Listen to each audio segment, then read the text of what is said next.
welcome back to my channel. Today I have a very special video for you guys.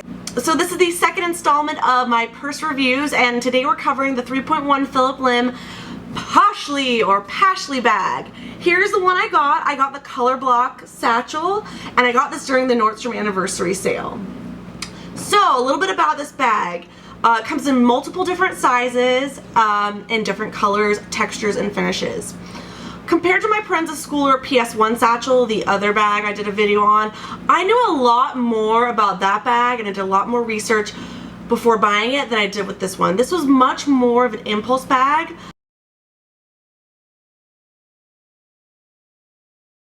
So a little bit about this bag. Everybody seems to have one. Everybody in Hollywood, a lot of my friends, a lot of people on blogs I read or YouTube videos I watch. This bag tends to be everywhere, and I didn't really know as much about it. I just knew, you know, it came in different finishes and textures and different sizes. So when this one became available through the Nordstrom anniversary sale, I believe it was 30 to 40% off, and I decided to take the plunge because in my collection right now, I really have my Prenza Schooler PS1, and that's like my everyday kind of little satchel, but I wanted something a little more substantial, a little bit bigger, something I could carry a laptop in, something that would be a very, very sturdy carry-on bag for when I travel, because I travel quite a bit. This just seemed to fit the bill for all of those things I needed. So I ended up getting this bag, and I really like it a lot. Oh man, falls right here, so it works so well. First of all, it's a color block, so it has, you know, this beautiful turquoise teal, you know, on the body of the bag. There's black trim, and that's also a pebbled leather, and then the flap on top is white. Now that's the part that, I don't know, I bought this online, so I never saw it in person beforehand, but the leather on the white is very smooth, it nicks very easily, it stains very easily, so I need to be very, very careful when I take this bag out.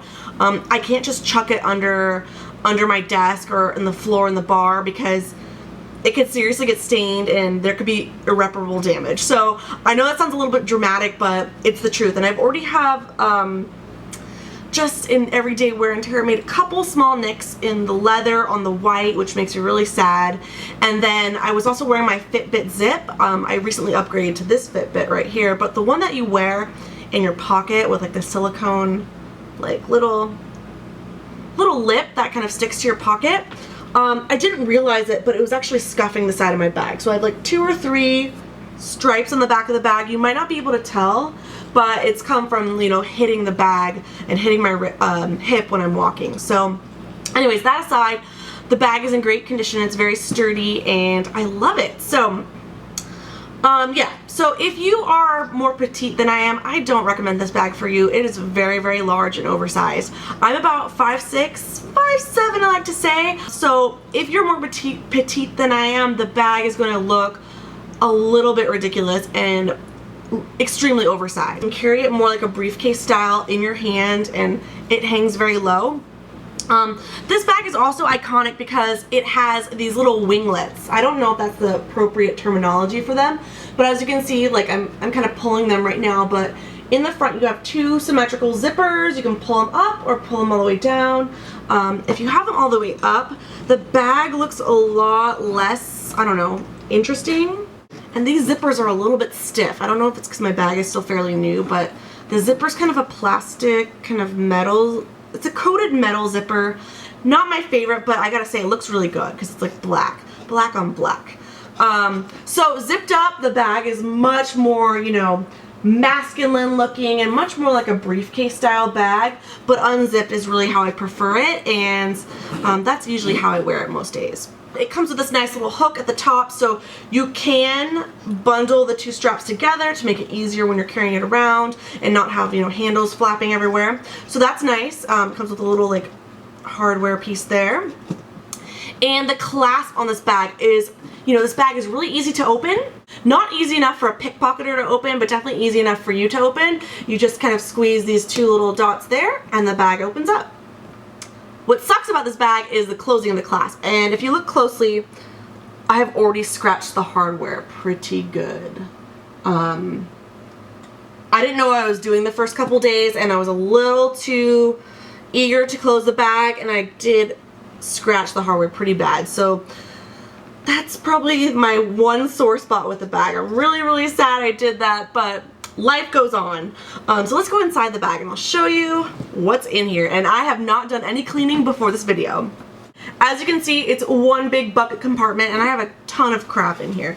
I have like napkins from Starbucks, lightning cable, sunglass case. I have like a Louis Vuitton clutch thing for my keys, wallet, makeup bag, a whole ton of stuff, and basically you can fit a lot in here. What I like about this bag is when I have the little winglets open, I can fit my MacBook Air horizontally, so across the bag, and the bag doesn't look like it's bulging or poking out or anything like that. The bag handles it really well. And what's also nice is that these straps are very substantial. So while the bag, I'd say it's a good weight on its own, like totally empty, it could still support, you know, if you have a lot of stuff in this, these handles are very sturdy, and it's not like the PS1 Satchel where like it's like calf skin, so everything just kind of like sinks down in the bag. This is much more structured and heavy duty. So yeah, if you're traveling a lot, you need to have this bag. So here she is empty, but on the inside of this bag there is only one interior pocket. It has a zip, and I tend to keep my lip balms and lipstick and maybe my phone in that bag because unlike a lot of handbags I have, this is one of the few that does not have an exterior pocket. I was really hoping when I was doing some research and looking around, I thought this bag should have had like an exterior pocket where you could easily slip in your keys or your bus pass or your phone, just so you don't have to like go through the motions of unclasping the bag, digging in. I know it's like a total first world problem, but honestly for me, most days I just kind of leave the bag loosely, you know, unhinged like this. That way I can get easily in and out. So most of the time if I'm grocery shopping or just running around town, I don't always have the bag clasped shut, just because it's such a pain to reclasp once you open it. Now if you want to wear this bag on a larger, taller strap to like hang it across your body or sling it over your shoulder, I don't recommend it, but the hooks for that are on the back sides of the top flap. And what I don't like about it is because they are on the back side of the bag tends to tip over when you're wearing the strap over your shoulder. So I really don't recommend that. I've actually removed the strap, put it in the dust bag. It's over there somewhere. I just really prefer holding this bag with my hands or in the crook of my arm. And occasionally if I'm in the restroom washing my hands in a public place, I'll sling it over my shoulder like that just so I don't have to put it on the floor or have it touch any nasty stuff. Overall thoughts on this bag, I really love it. It's iconic, it's fun, it's a conversation piece. It is very practical for a busy girl, working girl's lifestyle, even for a mom. If you have a lot of stuff to carry with you on a daily basis, this is a great bag for you. Probably not the best bag if you're not very organized, so what you'll want to do is get lots of like little bags that you can put your keys in, your makeup, loose things that you have flying around, maybe your snacks.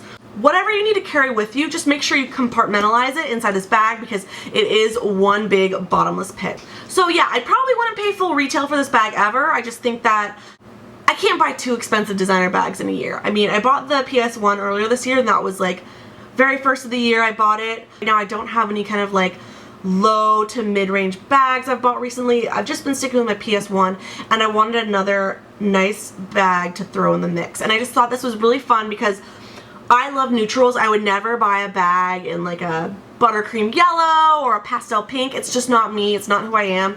And for me and my lifestyle, this is a more practical bag. And I love that the color block is so fun, yet so wearable. You can wear this with so many different colors and it complements it so well. So yeah, it's different than the typical black bag. I also really love like the gunmetal dark hardware because while there's that really bad scratch on it, it doesn't show up that bad. So it's not the end of the world. I'm a little bit heartbroken about it, but you know, stuff happens and you just gotta roll with the punches. So yeah, I hope you guys like my review. If you have any questions about this handbag, please leave me a comment below. So yeah, I'll leave a link on where to buy this handbag below. And yeah, if you have any questions, please leave it in a comment and I'll try my best to answer it. If you have a handbag that you're loving at the moment, please leave me a comment so I can check it out and add it to my wish list for maybe next year or the year after when I'm in the market for a new bag. Thank you guys again so much for watching, and I'll see you very soon in my next video.